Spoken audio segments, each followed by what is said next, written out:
Merci beaucoup.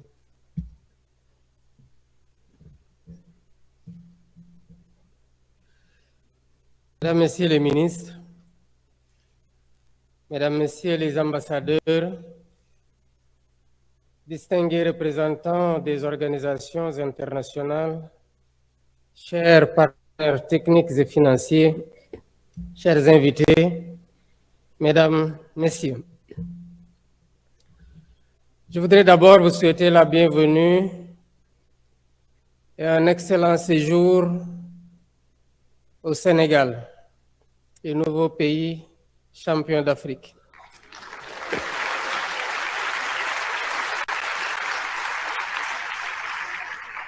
Je voudrais par contre vous rassurer que les sourires et l'hospitalité avec laquelle vous êtes accueillis n'est pas lié à ce nouveau titre que nous savourons bien, mais c'est dans notre nature. Vous êtes au pays de la Teranga.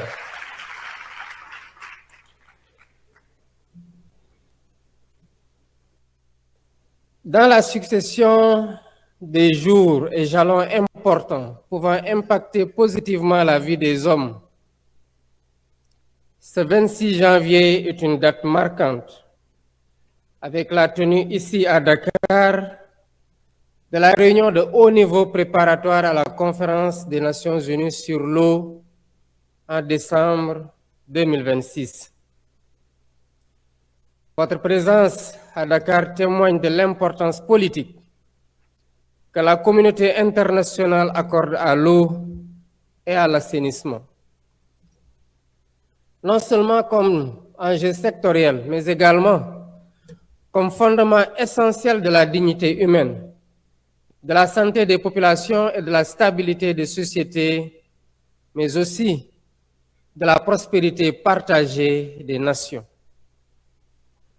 L'eau est en effet une ressource vitale pour l'homme et la nature.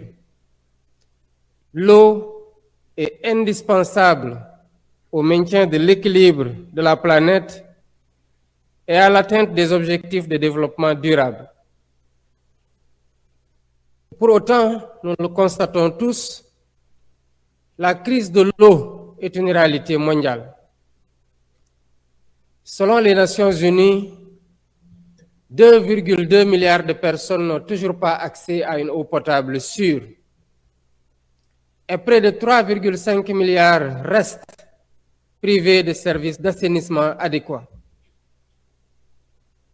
Pendant que 4 milliards de personnes subissent une pénurie d'eau sévère au moins un mois par an.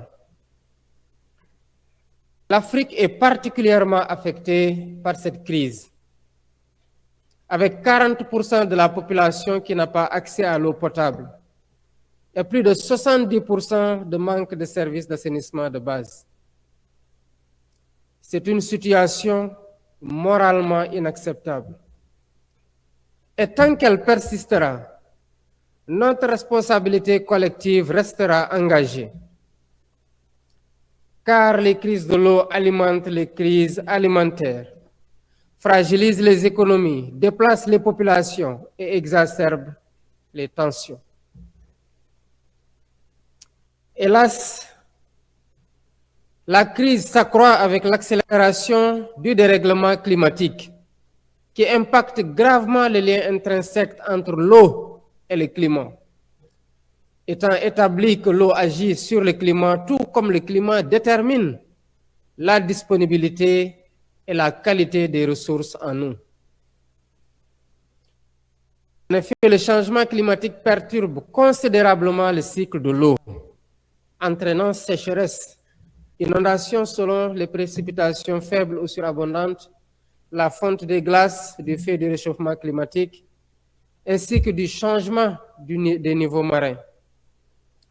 L'eau, quant à elle, est un facteur climatique majeur et ces perturbations affectent notamment la disponibilité d'eau douce, la santé, l'agriculture, l'énergie, l'éducation et la biodiversité. Face à cette précarisation de la vie, le coût de l'inaction est immense. Il se mesure en vies humaines perdues, en opportunités de développement compromises, en fractures sociales aggravées et parfois en paix menacée. C'est pourquoi investir dans l'eau, ne pas seulement financer les infrastructures, mais également investir dans la résilience climatique, dans la prévention des tensions et des conflits, dans la stabilité et la prospérité mondiale. Dès lors, il est essentiel de renforcer les efforts de plaidoyer pour que la problématique de l'eau reste au cœur de l'action climatique et de l'agenda international. Mesdames et messieurs, l'objectif de développement durable numéro 6 consacré à l'eau et à l'assainissement constitue un levier stratégique pour l'atteinte de l'ensemble des objectifs de développement durable. Le fait de progresser, le faire progresser, c'est contribuer subséquemment à la mise en œuvre de l'agenda 2030. Cependant, nous notons qu'à 5 ans de l'échéance, force est de constater que nous sommes loin des objectifs fixés, même si des progrès sont observés sur plusieurs indicateurs, prouvant que l'accélération des performances reste possible si nous agissons sur les bons leviers. L'Afrique est au cœur de ces enjeux, malgré sa vulnérabilité aux chocs hydriques et climatiques. Continent riche de ses ressources et de sa jeunesse, elle est aussi une force de solution, d'opportunité, d'innovation et de savoirs endogènes.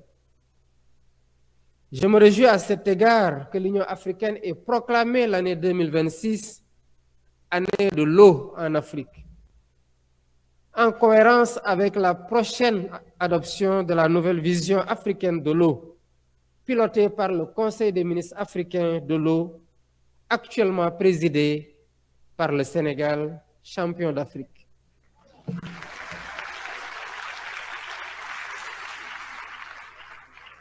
Cette ambition traduit une volonté de faire de l'eau un levier stratégique de transformation sociale, économique, environnementale au service de l'agenda 2063 de l'Union africaine et l'objectif de sécurité de l'eau pour le continent.